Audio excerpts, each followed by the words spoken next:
दर्शकों, हम आपको बता दें, लोनी में दो नेताओं के बीच रंजिश थमने का नाम नहीं ले रही है।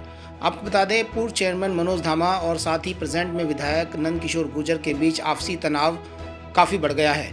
अभी लोनी से रंजीता धामा, जो कि पूर्व चेयरमैन मनोज धामा की ही पत्नी है, वह वर्तमान में लोनी से चेयरमैन है।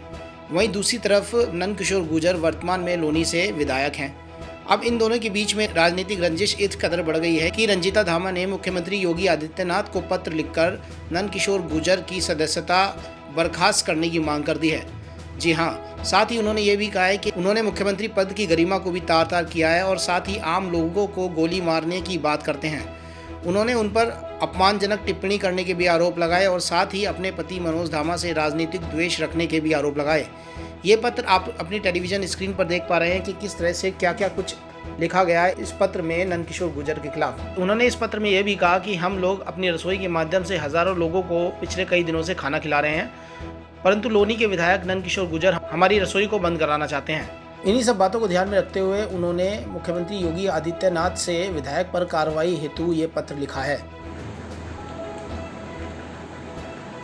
भारतीय जनता पार्टी की लोनी इकाई की जो रार है वो थमने का नाम नहीं ले रही है। दोनों तरफ से लगातार आरोप प्रत्यारोप का दौर जारी है। कल एक पत्र लोनी नगर पालिका जो अध्यक्ष हैं उन्होंने मुख्यमंत्री के नाम लिखा है और लोनी विधायक पर गंभीर आरोप लगाए हैं। बातचीत करने के लिए मेरे साथ मौजूद हैं खुद लोनी चेयरमैन रंजीता जी। मैम, पूरा मामला ये आखिर है क्या, ऐसा क्या है जो आपको ये लेटर लिखना पड़ा? देखिए, ये जो लोनी के विधायक हैं नंद किशोर, ये लगातार मेरे और मेरे पति के ऊपर कई बार सोशल मीडिया के माध्यम से इन्होंने एक औरत को अपना मोहरा बनाया हुआ है, कभी उसके माध्यम से और कभी प्रत्यक्ष रूप से आपत्तिजनक टिप्पणी करते हैं। कभी अब जो कोरोना वैश्विक महामारी पूरे विश्व में फैली हुई है उसमें भी ये राजनीति करते हैं और हम लोग, जैसा कि हमारी पार्टी आदरणीय हमारे देश के जो प्रधानमंत्री हैं आदरणीय नरेंद्र मोदी जी और उत्तर प्रदेश के मुख्यमंत्री माननीय योगी जी, उन्होंने कहा है कि अंतिम व्यक्ति तक भी योजनाओं का लाभ पहुंचना चाहिए और कोई भी व्यक्ति भूखा ना सोए। तो हम उसी पार्टी की नीतियों पर कार्य करते हुए अपने निजी खर्च से अपने यहाँ पर जो आपने देखा होगा कि जो हमारी रसोई चल रही है उसमें सैकड़ों लोग निस्वार्थ गरीब लोगों की सेवा कर रहे हैं और उनको भोजन 2 टाइम का भोजन यहाँ से प्रतिदिन उनको उपलब्ध कराया जा रहा है।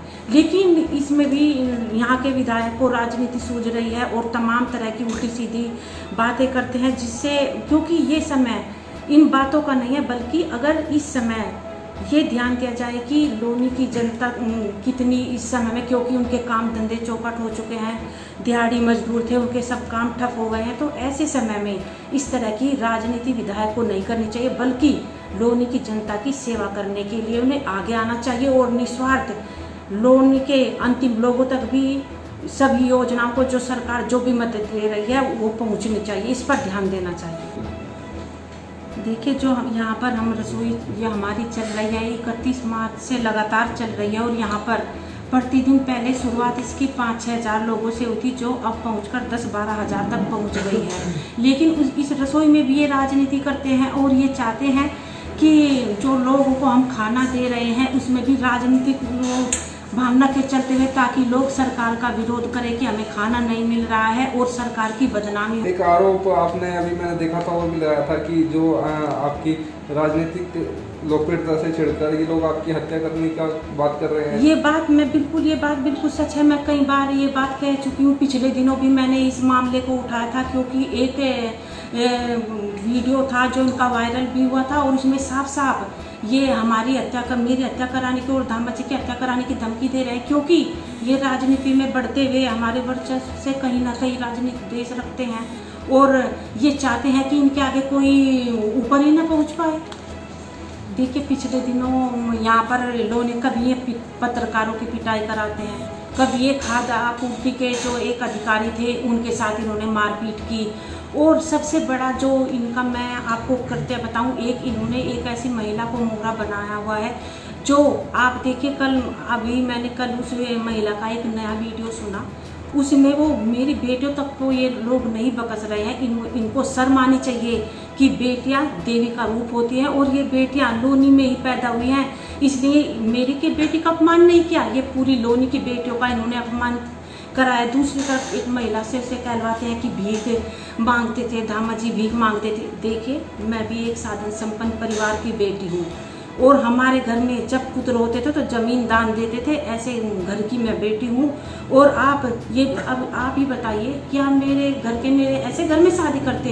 क्योंकि हमारे घर वालों की ये चाहते भी यही है और उनका ये कथन भी था कि अपनी बेटियों को अपने से भी बड़े घर में देना चाहिए। जब मेरी शादी हुई तो इन पर दामा जी के यहाँ सैकड़ों बीघा जमीन थी, गाड़ी थी, क्या नहीं था इनके पास। और वो भीख मांगने की बात करते हैं, भीख मांगने के लिए तो मेरे घर पर आए थे, मैं इस बात की गवाह हूँ।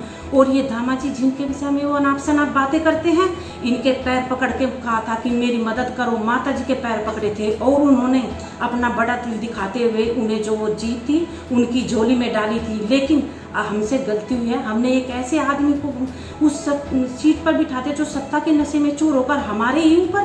कहना चाहती हूँ, सुन लेना ध्यान से, अब तुम्हारी उल्टी गिनती शुरू हो गई है और जो 2022 आने वाला है, मैंने तुम्हें तुम्हारे घर ना बिठा दिया तो मेरा भी नाम रंजीता दामन है।